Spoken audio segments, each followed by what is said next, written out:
All right, let's get right into it. Today, we're going to walk through a super practical 7-day plan that's all about resetting your mindset. This is designed to fundamentally transform that inner voice and, honestly, make you more resilient. I mean, just stop and think about that for a second.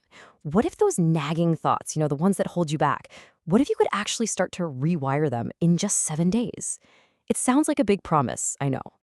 But this isn't some kind of magical thinking. The plan we're about to explore is grounded in the solid, proven principles of cognitive behavioral therapy, or CBT. This is one of the most effective psychological tools we have for reshaping our thought patterns. So let's see how it actually works. Okay, so first things first, we have to understand what we're really up against. And for so many of us, the core issue is that voice inside our heads, that inner critic. And the fuel for that critic? Well, that's what psychologists call limiting beliefs. So, what even are these things? Well, think of limiting beliefs as these old, restrictive ideas we carry around about ourselves. Stuff like, I'm just not good enough, or I always mess things up. The really important thing to get is that a lot of these beliefs were formed way back when we were kids, and honestly, they're just not based on who we are today. So, why do we get so stuck in these negative loops? Well, it's kind of fascinating, actually. Our brains love familiar patterns. It's just more efficient. So, even if a thought is negative, if it's familiar, our brain defaults to it. And that's exactly why we need a conscious, intentional plan to break out of those old habits that just aren't helping us anymore.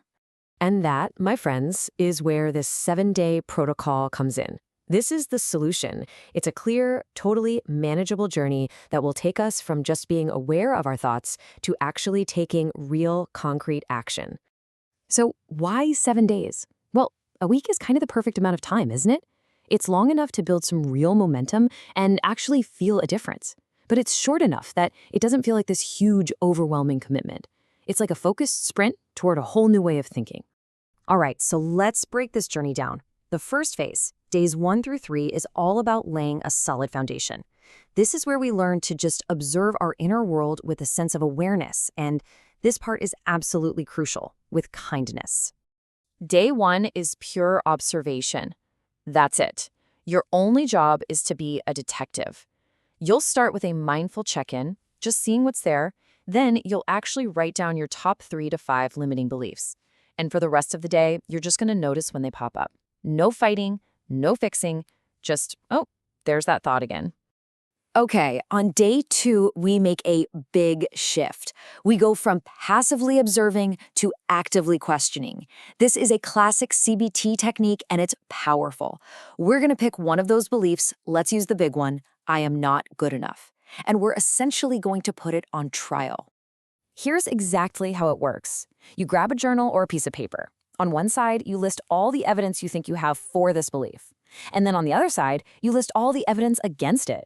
Every single success, every lesson you've learned, every bit of growth, no matter how small it seems.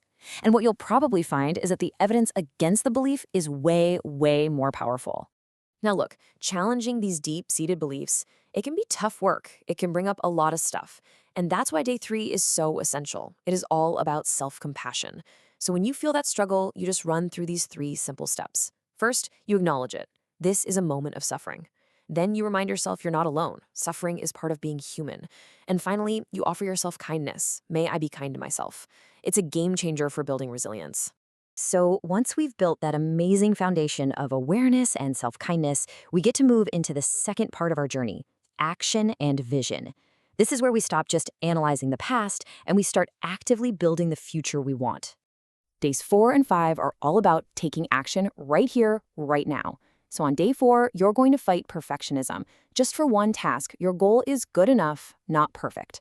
On day 5, you're going to combat all that worry about the past or the future by anchoring yourself in the present moment, maybe with a walk where you just focus on your senses. This is such a powerful affirmation to use, especially on day 4. It helps you internalize a really core idea. Your value as a human being has absolutely nothing to do with how productive you are. Every little step forward is a win. Period. Oh, day 6 is a fun one. This uses an incredibly powerful technique to start repatterning your brain, visualization. You're going to spend some real time vividly imagining a future version of you, a you who is free from those old limiting beliefs. I mean, really ask yourself, who is that person? How do they feel? What do they do differently? And then you take that vision for a test drive in the real world. This is a brilliant behavioral experiment. For just one situation during your day, you're going to act as if you are already that empowered future you. How would that person handle this meeting? How would they respond to this email? You just try it on. And that brings us to the final phase. But don't think of day 7 as an ending. Really, it's a new beginning. This is the day where you create a simple plan to integrate all these new habits and make sure this transformation actually lasts. You know, real lasting change comes from consistency, not from one big intense effort. So a simple maintenance plan could look like this: a quick 5-minute mindful check-in every day, taking a self-compassion break whenever you need it, and challenging just one limiting belief a week. That's how you keep the momentum going long-term.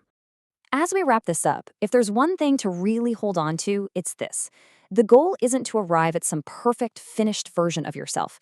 The real prize is learning to embrace growth as a continuous, lifelong process. So after these 7 days, your reset is complete. A brand new foundation has been laid. And that leaves us with one last, really powerful question for you. What's the very first action your new, empowered self is going to take?